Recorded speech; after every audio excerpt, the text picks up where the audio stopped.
예수님은 이 비유로 말씀을 하셨다. 이제 우리가 계속 듣고 있습니다. 비유가 아니면 말씀하지 않으셨다. 또 비유를 들어서 말씀하실 때는 이 복음서 안에 비유가 굉장히 진짜 많습니다.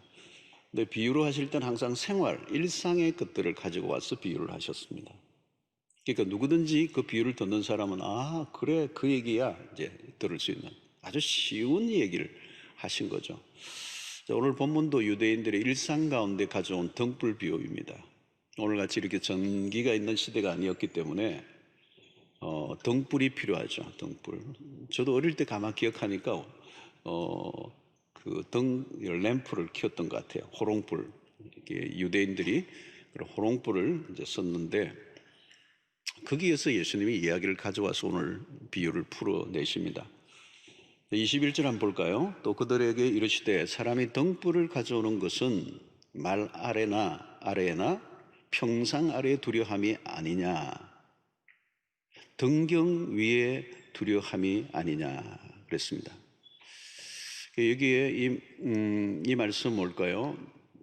이제 등불을 켜는 이유, 그것은 이제 밝히기 위해서라는 것입니다. 여기 보면 등불을 가져오는 것은 말 아래나 할 때 이 말은 띄는 말을 말하는 게 아니고 대입니다. 우리 쌀을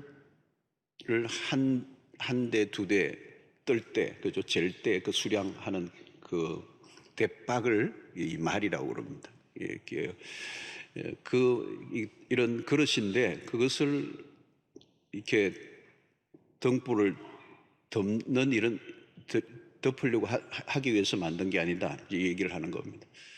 등불을 어떻게 그런 대박으로 덮거나 평상 아래 침대 밑으로 두기 위해서 등불을 켜는 사람이 없다. 이제 그 얘기를 예수님이 지금 하고 계시는 겁니다.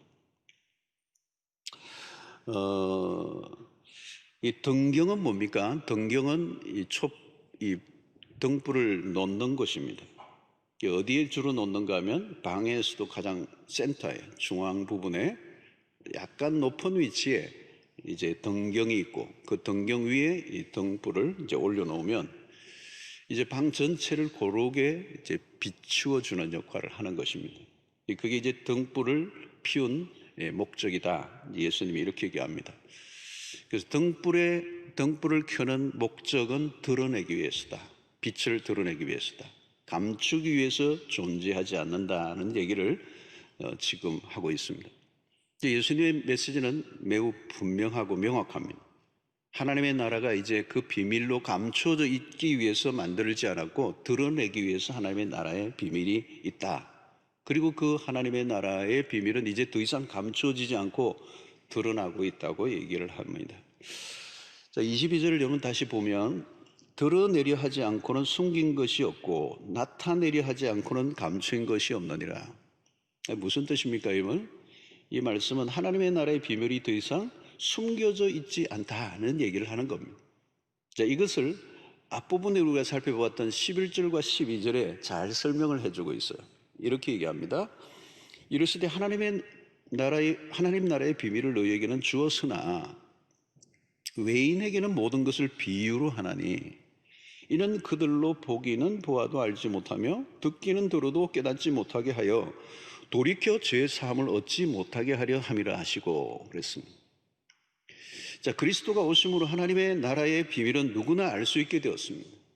그런데 어떤 이들은 보기는 보아도 알지 못하고 들어도 깨닫지 못한다는 겁니다. 여러분 무슨 이야기입니까? 이 하나님의 나라의 비밀은 어린 아이들도 알 수 있도록 다 하셨습니다. 우리가 주일학교 꼬마들 있잖아요. 아주 유치부 아이들인데도 이 하나님의 복음을 얘기하면 알아들어요. 놀라운 일이죠. 그러니까 무슨 돌을 닦거나 어떤 높은 산 위에 벼랑 끝에 서서 심오하게 혼자서 도달해 가는 그런 진리가 아니라는 겁니다. 겉으로 보면 심오해 보이는 진리들, 종교들이 있죠. 근데 다가가기 어려워요. 아무 소용이 없는 겁니다. 기독교는 다릅니다. 우리의 노력으로 신에게로 다가가는 종교가 아니라 하나님의 편에서 우리에게 다가와 주신 것입니다. 하나님이 제시하신 진리를 있는 그대로 받아들이기만 합니다. 우리가 뭘 만들 필요가 없어요. 이미 하나님의 편에서 다 해놓으신 것을 우리가 받아들이는 거예요. 그래서 오늘 씨앗 비유, 씨 뿌리는 비유를 통해서도 이야기하셨던 것처럼 씨가 뿌려질 때 그게 받아들이면 거기에서 나무가 자라고 열매를 맺는 것과 같이 하나님의 말씀을 받아들이면 우리 안에 하나님의 나라가 이미 시작이 되었어요. 오늘 등불 비유도 앞에 이 씨 뿌리는 비유와 연결이 되어 있습니다. 씨앗 안에 숨어있는 생명이 나무로 자라 30배, 60배, 100배의 열매로 드러나는 것과 같이 등불도 마찬가지. 등불도 피워져서 그것이 그 빛이 모든 사람들에게 증거되는 것처럼 하나님의 나라가 이제 감춰져 있지 않고 드러남으로 점점 자라가고 있다. 그 얘기를 하고 있습니다. 자, 이 비유에서 주님이 강조하시는 것은 뭔가 하면 이 등불 비유에서 강조하시는 게 뭐냐면 드러남입니다. 드러남. 하나님이 드러내신다는 겁니다. 이 계시라는 단어도 마찬가지죠. 뚜껑을 열다, 감춰 있는 것을 드러내다, 커튼을 벗기다, 뭐 이런 얘기가 있어요. 창세로부터 있었던 비밀의 경륜, 그 구원하고자 하는 그 비밀의 경륜이 이제 그리스도가 오심으로 인하여 완전히 드러났다는 거예요. 이것은 하나님의 편에서 해주신 것이고, 만약에 하나님이 알려주지 않으시면 우리는 알 길이 없습니다. 인간의 편에서는 이 구원에 있어서는 할 게 아무것도 없어요. 오직 하나님의 편에서 다 이루어 놓으신 것을 우리는 알게만 하면 되는데, 그동안은 이게 많이 감춰져 있었어요. 그러나 그리스도가 오심으로 인하여 완전히 드러났다는 거예요. 자, 그런데 그럼에도 불구하고 여전히 어떤 사람에게는 이게 가려져 있다는 겁니다. 이게 비유라는 게 그렇습니다. 비유를 하면 알아듣는 사람은 맞아 하고 동의를 하는데, 어떤 사람은 뭐지? 저게 왜 저런 얘기를 하는 거지? 이런 것입니다. 여러분, 눈앞에 기적이 일어나도 믿지 않으려고 하면 아무 소용이 없습니다. 지금도 마찬가지. 여기 우리 본당에 빛이 어마어마하게 등불이 있습니다. 어마어마한 이 빛이 이제 비추어지고 있는데도 내가 눈을 감아버리면 이 빛을 볼 수가 없습니다. 아무 소용이 없는 겁니다. 내가 뭐 빛이 없다고 하면 없는 것이죠. 기적이 일어나도, 하나님의 말씀이 떨어져도 그것을 받지 않는 사람에게는 아무런 일이 일어나지 않는다. 그래서 요한은 그리스도를 무엇으로 비유를 했느냐면, 요한복음 1장 9절에 보면 참 빛, 곧 세상에 와서 각 사람에게 비추는 빛이 있었나니, 이 참 빛이라고 그랬어요. 빛 중에 빛이시죠. 그리스도가 빛으로 오셨는데 각 사람에게 그 빛이 비추어졌다는 겁니다. 근데 거부할 수 없을 정도로 강력한 빛으로 오신 그리스도가 오셨음에도 불구하고 어떤 일이 일어났습니까? 요한복음 1장 5절에 빛이 어둠에 비치되 어둠이 깨닫지 못하더라. 신기한 일이죠, 여러분. 빛이 비추어지는데 빛을 보지 못하는 거예요. 여기 보니까 어둠이 깨닫지 못하더라 해서, 이 깨닫지 못한다는 이 말은 무슨 말이냐면 무지하다 하는 얘기예요. 빛이 없으면 어둠 속에 있는 것이고, 그 어둠 속에 있다는 말은 무지 속에 있는 것입니다. 그래서 무슨 일이 일어나는지 자신이 누구인지 분별을 할 수 없는 상태, 그 빛이 없기 때문에. 그런데 제자들은 어떻습니까? 그 빛을 본 것이죠. 그리고 그 빛을 따라간 것입니다. 여러분, 하나님의 나라의 복음이 더 이상 가려져 있지 않습니다. 지금도 하나님의 나라의 비밀이 계속 드러나고 있습니다. 이제 누구를 통해서요? 빛을 먼저 본 사람들. 그래서 빛을 본 사람들을 가리켜서 성경은 뭐라고 얘기하느냐면, 마태복음 5장 14절 유명한 구절입니다. 너희는 세상의 빛이라. 산 위에 있는 동네가 숨겨지지 못할 것이요. 그 빛을 본 사람들이 누구냐? 오늘 우리를 가리켜서 세상의 빛이라고 했는데, 이 빛은 우리 안에서 나는 빛이 아니고 그리스도로부터 받은 빛이 우리에게 반사되는 거예요. 그래서 우리는 빛의 반사체입니다. 그러니까 우리 안에 이미 빛이 들어왔는데, 그 그리스도가 오심으로 참빛이신 그분이 우리 안에 들어오심으로 이제 우리가 빛을 드러내는 빛의 사람들로, 세상 속의 빛의 사람들로 부름을 받았다는 거예요. 그러므로 이제 우리는 이 말 아래에 등불을 두지 않는 것처럼 신자도 세상 속에서 그 빛으로 드러내기 위해서 하나님이 우리를 불러주셨다는 거예요. 그래서 신자의 역할은 세상 속에서 분명합니다. 빛으로 산다는 거예요. 자, 이 말은 뭡니까, 여러분? 우리가 원하든 원치 않든 드러나야 되는 존재라는 거예요. 여러분, 왜 세상 사람들이 예수 믿는 사람들에게 자꾸 가끔 보면 너무 예민하게 시비를 거는 것 같은 느낌을 받을 때가 있어요. 너 절에 다니는데 그러나 이런 말은 잘 안 하거든요. 교회 다니는데 왜 그러냐 이제 이런 얘기를 하는 거예요. 이게 왜 그런가 하면 눈에 띄기 때문에 그래요. 드러난 존재이기 때문에 그래요. 드러난 존재란. 우리가 제대로 살아도 눈에 띄고 말씀대로 살지 못해도 눈에 띄어요. 칭찬을 받을 수도 있고 질타를 받을 수도 있습니다. 이것은 예수를 믿는 사람이라면 누구나 감수해야 돼요. 누구나 감수해요. 너 교회 다니는데, 너 예수 믿는데, 이게 감수해요. 기억하십시오. 우리는 더 이상 감추어질 수 없는 존재들이라. 여러분, 직장에 가서 내가 예수를 믿는다는 것을 감출 수 있습니까?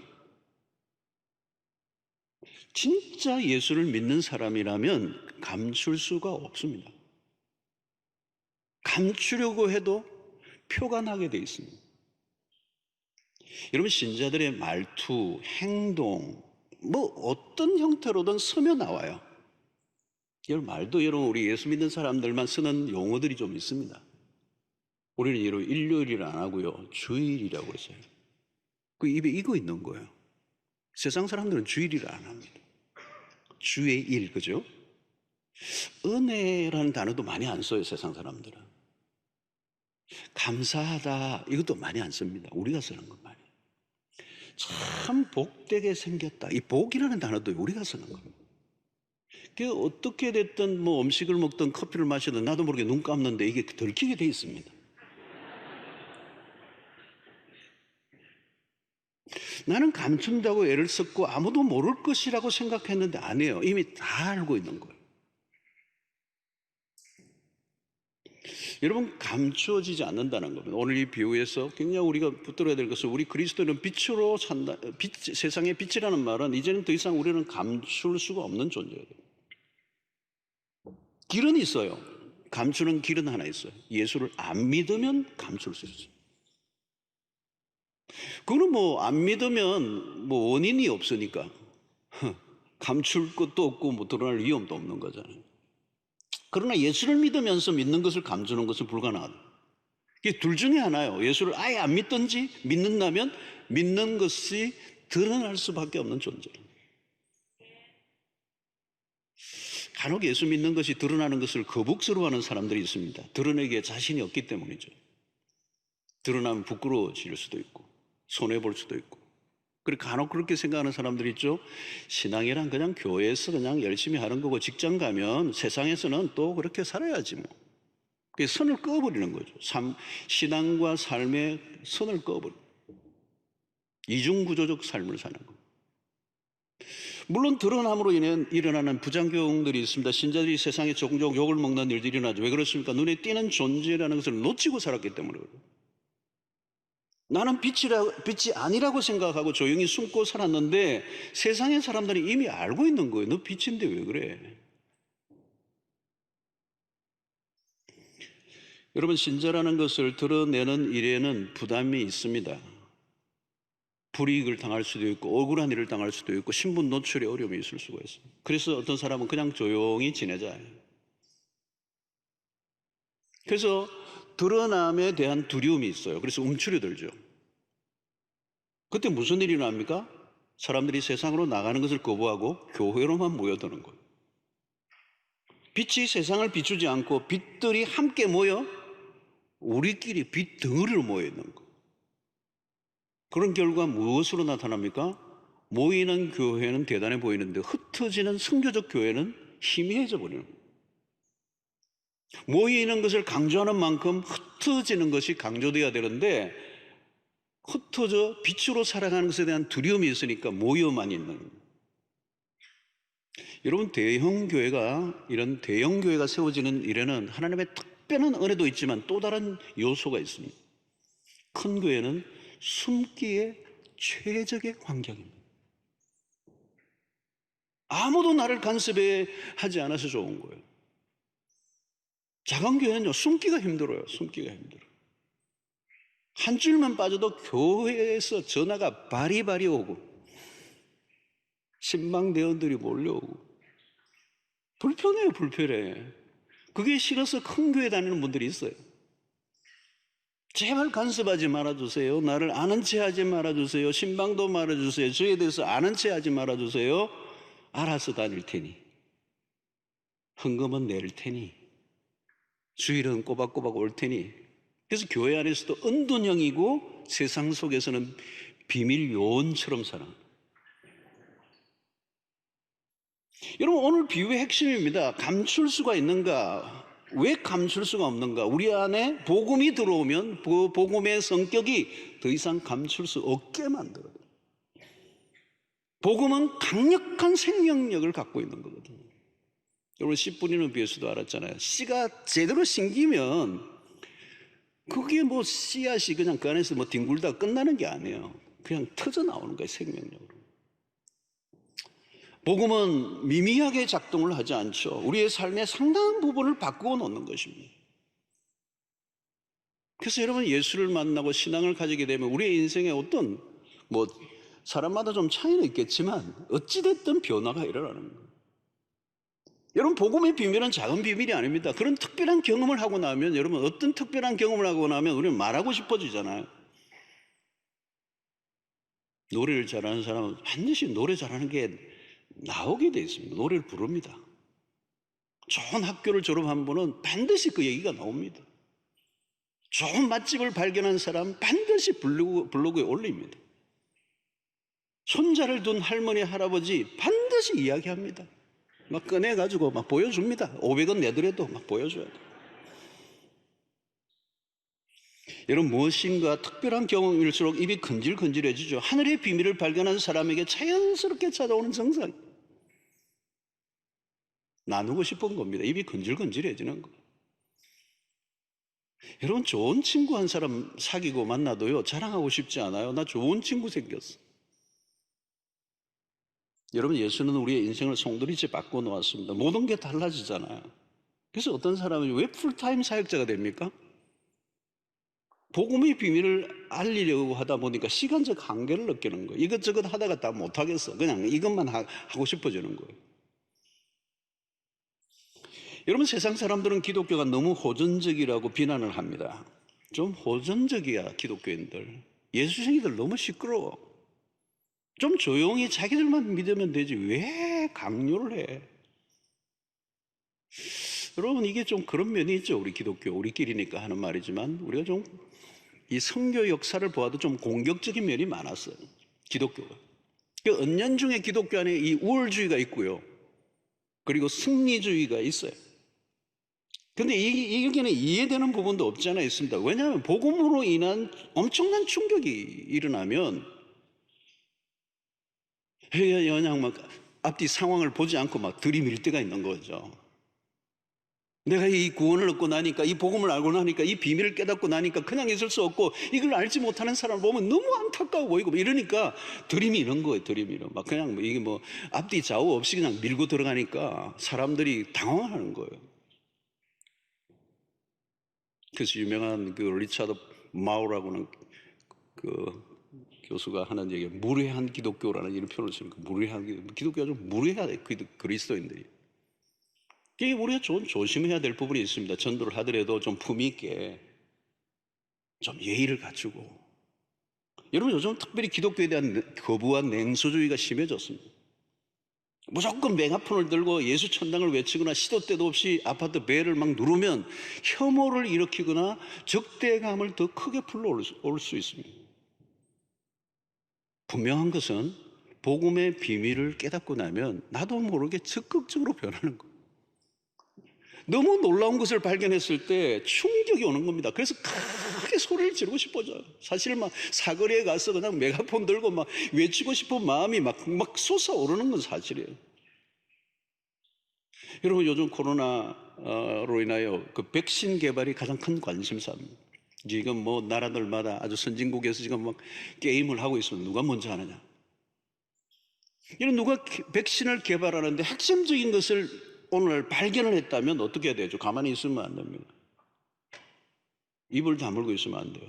지금 인류에 얼마나 어마어마한 파장을 일으키고 얼마나 많은 사람들이 죽어가는데 인류를 위해서 위대한 공헌을 할 수 있는 기회잖아요. 그 비밀을 발견하고도 입을 닫고 있다면 거의 범죄 수준입니다. 악한 일이죠. 악한 일. 악한 일. 가만히 있는 것은. 이 바울이 여러분 내가 복음을 전하지 않으면 내게 화가 미칠 것이다 라고 하는 그 표현이 그런 거예요. 그런 거. 성도 여러분, 우리가 복음을 전할 때 사람들이 거부합니다. 이유가 있습니다. 사람들이 복음을 거부하는 일은 여러 다양한 이유가 있지만 알고 보면 그들이 거부하는 것은 기독교 자체가 아니라 변질된 기독교, 변질된 그리스도인들 때문에 거부하는 것입니다. 유명한 인도의 간디의 얘기입니다. 인도의 간디가 영국에 유학을 가서 공부를 할 때 그는 처음으로 성경을 접합니다.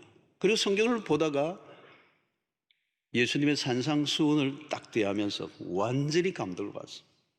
아니 이렇게 놀라운 가르침이 있는가? 자기의 문화권에서는 경험해 보지 못했던 그 성경 속의 예수님의 그 가르침, 이 산상수훈이야말로 이 간디의 인생에 결정적인 영향을 미쳤어요. 그래서 공부를 하는 동안에 그는 기독교에 대한 관심을 가지고 특별히 옥스퍼드 대학의 그 채플에 예배에 참석을 했어요. 그런 호의적인 마음을 가지고 성경을 읽고 감동을 받아 이제는 예수를 한번 믿어볼까라고 하는 생각에 예배 자리에 갔는데 그 예배 자리에서 그가 느낀 건 뭐냐? 백인들의 그 아주 싸늘한 백인 그리스도인들이 그 싸늘한 냉소적인 태도, 그 편견, 인종차별, 그런 그곳에서 아픈 경험을 하게 되죠.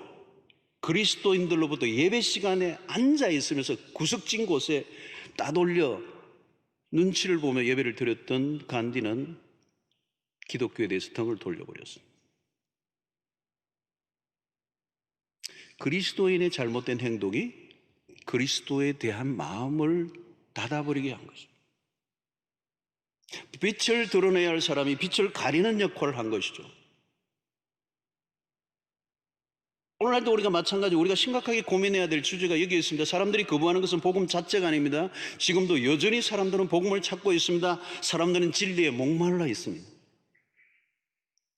코로나 시대 여러분 더 그렇습니다. 어떤 이 코로나 팬데믹으로 세상이 갑자기 멈춰버리고 혼란에 휩싸이고 답이 없고 인류의 미래는 불투명한 상황 속에 우리가 미쳐져 있어요.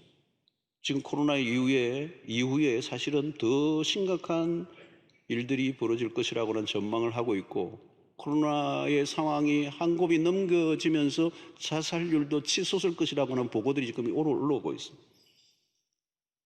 사람들은 이전보다 더 목말라 있습니다. 어두운 세상에 빛을 찾고 있는 것이죠. 문제는 우리가 빛으로의 역할, 빛이 빛으로 존재해야 되는 거예요. 사람들이 질문합니다. 당신들이 말하는 것과 당신들이 사는 게 왜 다른가? 모순을 본 것입니다. 세상 사람들이 질문을 던지죠. 당신들이 모여서 도대체 뭘 하고 있느냐? 교회가 무엇 하는 곳이냐? 우리 안에 있기 때문에 잘 모를 때가 있습니다. 세상의 사람들이 소리를 치고 있는 것이죠. 어떻게 보면 교회가 정치단체 같기도 하고 어떤 데는 구제단체 같기도 하고 어떤 데는 문화단체 같기도 하고 예수 믿어 천국이라고 말을 하는데 못 믿겠고 무엇인가 와닿지 않는다는 겁니다. 이전에는 말로 해도 충분했습니다. 그러나 이제는 말이 아니라 삶으로 보이는 복음이 필요하다는 거예요. 교회가 왜 필요한가? 아니 교회가 과연 이 시대에 필요한 것인가? 자, 여기에서 예수님은 매우 중요한 말씀을 마태복음 5장 16절에 우리에게 던져주고 있어요. 오늘 이 본문과 연결되는 매우 중요한 구절이 이 마태복음 5장 16절입니다.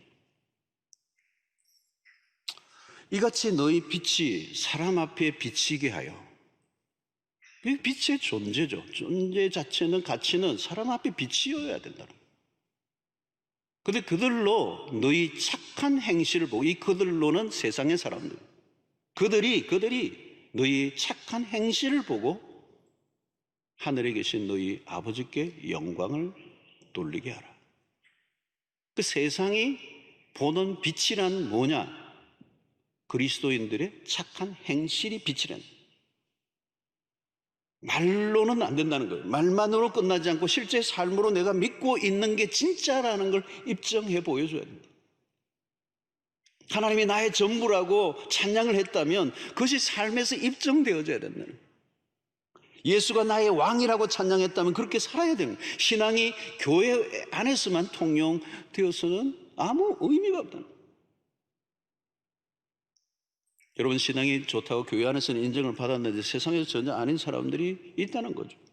식당에서 신자들이 모여 식기도를 하고 아멘도 크게 했는데 나중에 대화를 나누는 걸 들어보니까 뭐 비슷한 거예요. 같은 거예요. 다르지 않아요.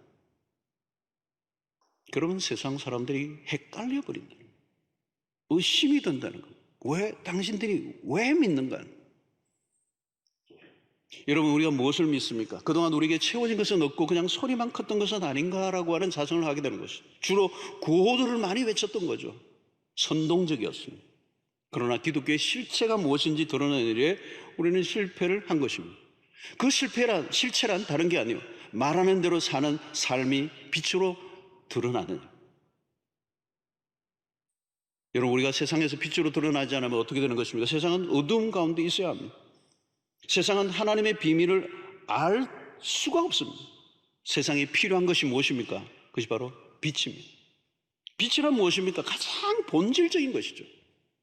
여러분, 오늘도 우리가 빛이 비추어지니까 우리는 서로를 보게 되고 나를 보게 되고 모든 것들이 선명하게 드러나는 거예요. 빛이 없으면 어때요? 카이오스라고 합니다. 혼란 그 자체입니다. 오늘 우리는 코로나 팬데믹으로 모두가 어려움에 처해 있습니다. 그러나 코로나뿐이겠습니까? 우리의 삶은 늘 요동을 칩니다. 어쩌면 코로나는 우리의 삶에 큰 문제이긴 하지만 수없는 문제 중에 하나일 뿐입니다. 그럼에도 불구하고 이 세상은 혼란 속에 빠져 있습니다. 빛이란 무엇일까요, 여러분? 그 빛이 비추어질 때 질서를 제공하고 생명을 제공하고 길을 안내하는 일을 하는 것입니다. 아무리 모든 세상의 것을 다 가지고 있어도 빛이 없으면 아무 소용이 없는 것이죠. 그래서 이 복음을 통하여 우리는 빛을 보았고 복음 때문에 우리는 사는 이유가 분명해졌고 우리의 정체성이 분명해지고 내가 누구인가를 알게 돼요. 이 복음의 빛이 비춰질수록 삶이 명료해지는 것입니다. 복음의 비밀을 알면 알수록 신자의 책임이 분명해지고 우리 자신이 빛이요 그 빛은 삶으로 입증되어야 한다는 것을 우리에게 말씀하고 있는 것입니다. 사랑하는 성도 여러분, 오늘 우리는 행동만이 아니라 입으로도 복음의 비밀을 드러내야 합니다. 삶 가운데서 가장 큰 변화를 경험한 사람들은 가만히 있을 수가 없어요. 저는 목회를 하면서 가장 큰 영광스러운 순간이 언젠가 하면 복음이 어떤 한 사람에게 탁 꽂히는 순간 형격한 변화를 눈으로 목격하는 거예요. 뭐 다른 어떤 것보다 가장 영광스러운 경험이에요. 그리고 그의 입술을 통하여 간정이 터지는 거예요. 그를 아는 주변의 사람들이 다 궁금해요. 어떻게 그런 일이 일어날 수 있는가? 무엇이 저 사람을 저렇게 바꾸어 놓았는가? 그렇게 돈만 알던 사람이, 그렇게 지독하게 이기적인 사람이, 그렇게 이전에 망가졌던 사람이 어떻게 저렇게 바뀌어질 수 있지? 뭐지? 라고 하는 부인할 수 없는 증거를 보면 사람들이 궁금해하며 질문을 하게 됩니다. 그때 답을 해줘야 되는 거죠. 그때 입을 열어야 돼요. 입을 열어야 돼요. 입을 열기는 열어야 되는데 먼저 삶을 보여주는 것이죠. 믿음의 행실이 앞서야 되고 말이 앞서서는 안 된다는 것이죠. 행실이 빛이 되어야 된다는 것입니다. 말을 하면 우리는 책임을 져야 합니다. 오늘 사랑하는 성도 여러분, 오늘 우리는 이제 말은 적게 하고 행실로 빛을 드러내는 삶을 살아가는 여러분들 되시기를 축원합니다.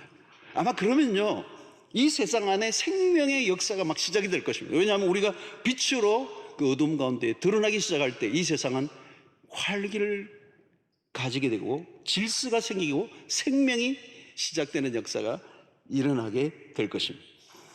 여러분, 세상을 한번 들여다보십시오. 세상을 들여다보면 이 사람들이 일평생 하는 게 자존심 싸움입니다. 자존심 싸움. 누가 잘났느냐. 아무리 성공을 해도 그게 안 채워져요. 또 자존심을 건드리는 사람이 나와요. 세상은 잘난 사람이 많거든요. 더 못 가져서 안달이고 더 높아지지 못해 힘들어요. 근데 그 안으로 깊이 들여다보면요, 그 정체성이에요. 자존감이에요. 근데 여러분, 우리는 예수를 믿는 순간요, 그 문제가 다 한순간에 해결되어 버려요. 다른 사람이 뭐라고 해도 흔들리지 않는 정체성을 가져요. 우리는 하나님의 자녀가 되고, 우리는 그의 만드신 바라 에베소서 2장 10절에 말씀하는 것처럼 마스터피스, 하나님의 걸작품이 되고, 여러분, 복음을 가졌다는 것은 놀라운 것입니다. 세상이 우리에게 줄 수 있는 게 없어요. 우리는 그러나 여러분, 세상에 줄 것이 있습니다. 세상은 우리를 무엇을 가져야 만족하고 성취해야 기뻐하는 삶의 구조로 하면 우리는 달라요. 예수 그리스도 안에서 주어진 은혜로 충분한 삶을 살아가는. 그래서 우리에게 주어진 새로운 정체성, 신분이 어떤 겁니까? 신약에 우리에게 주신 영광스러운 직분이 베드로전서 2장 9절입니다. 그러나 너희는 택하신 족속이요 왕같은 제사장들이요 거룩한 나라요 그의 소유된 백성이니 이는 너희를 어두운 데서 불러내어 그의 기이한 빛에 들어가게 하시니 아름다운 덕을 선포하게 하려 하심이라 그랬어요. 이게 우리의 신분이에요, 여러분. 자, 그러면 우리는 어떻게 돼요? 오늘 24절, 25절이 나왔는데 24절을 보면 또 이르시되 너희가 무엇을 듣는가 스스로 삼가라. 너희의 헤아리는 그 헤아림으로 너희가 헤아림을 받을 것이며 더 받으리니 너희가 무엇을 듣는가 스스로 삼가라. 이 말은 진리에 대한 사려 깊은 태도를 말합니다. 여러분, 지금 무엇을 듣고 있는가, 어떻게 듣고 있는가, 들은 것에 대해서 어떻게 반응을 하고 있는가, 일상에서 늘 던져야 할 질문입니다.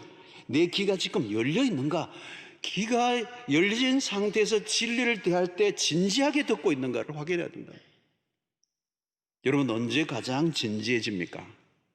사람이 자신이 귀중하게 여기는 것에 따라 진지함이 달라집니다. 무엇을 할 때 가장 신중한 태도를 보이는가?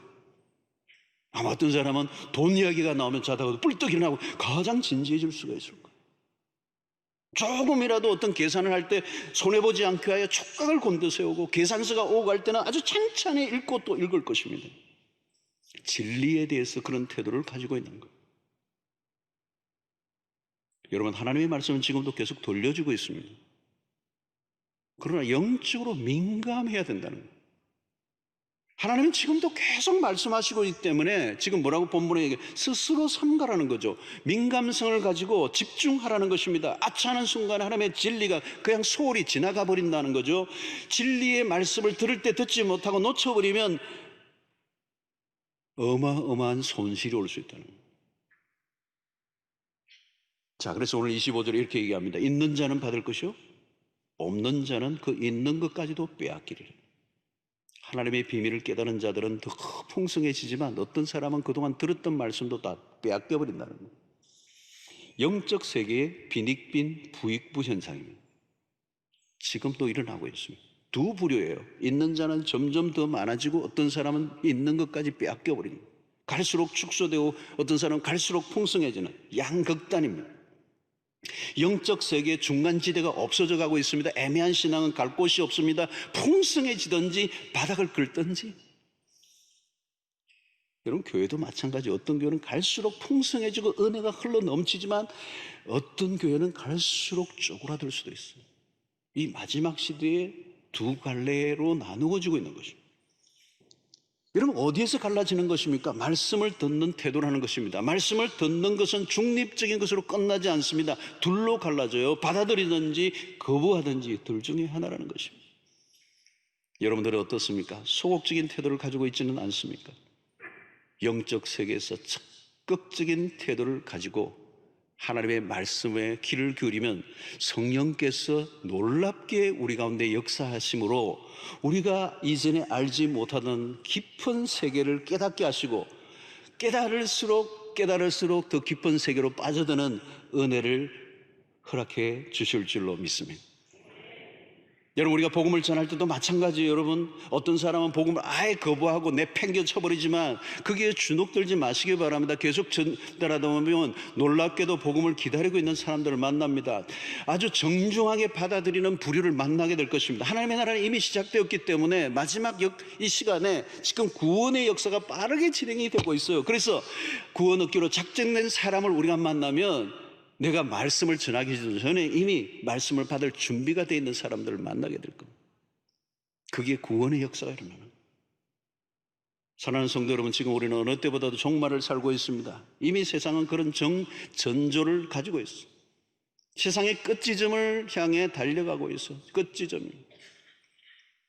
풍요의 시대를 살지만 어느 때보다 미래가 불확실합니다. 희망이 잘 보이지 않습니다. 어느 때보다 우리는 하나님의 말씀에 더 집중해야 될 때가 되었습니다. 말씀의 빛에 사로잡혀 살아가는 은혜가 있게 되기를 축원합니다. 나는 빛으로 살고 있는가? 드러내기보다 감추고 적당히 위장교인으로 살고 있지는 않은가? 여러분, 이제 우리는 더 이상 감추어질 수 없는 자로 살게 되어 있습니다. 우리는 빛을 보았기 때문에요. 빛을 본 순간 우리의 눈이 떠졌어요. 눈이 떠진 이후에 우리에게 무슨 일이 납니까? 이전에 보이지 않던 게 보이기 시작합니다. 옛날에는 영원이라는 단어가 뭔지 몰랐습니다. 그런데 영원히 보이기 시작합니다. 하나님의 나라가 들어오기 시작하는 거예요. 진리가 무엇인지 보이기 시작하는 것입니다. 하나님의 영광의 풍성함이 무엇인지 이전에는 아주 모호했는데 그게 조금씩 보여지기 시작하고 점점 커져가기 시작하는 것입니다. 우리가 눈뜬 자들이죠. 왜냐하면 빛을 보았기 때문에 이미 그 빛이 우리 안에 충만히 들어와 있습니다. 여러분, 오늘 우리가 사는 시대는 너무 어두워졌습니다. 사람들은 빛을 찾고 있습니다. 우리는 빛이어야 하고 빛으로 세상에서 살아가도록 우리를 부르셨습니다. 아무리 빛을 꽁꽁 감추려고 해도 빛은 스며 나오게 되어 있습니다. 내가 정말 예수를 믿는 사람이라면 나는 세상의 빛입니다. 그 빛이 빛으로 살아가게 될 때 거대한 어둠이 짙게 깔려있는 이 세상 가운데 우리로 인하여 세상이 희망을 보게 될 것이고 우리로 인하여 세상이 구원의 그 빛을 볼 것이고 우리로 인하여 소망 없는 이 백성들 안에 생명의 역사가 일어나게 될 줄로 믿습니다. 여러분들은 빛이십니다. 이 빛으로 살아가는 여러분들 되시길 바라고 이 드러남을 부담스러워하지 마시고 충분히 드러남으로 세상이 주를 보는 역사가 여러분들의 삶의 행실을 통하여 일어나게 되기를 주의 이름으로 축원합니다.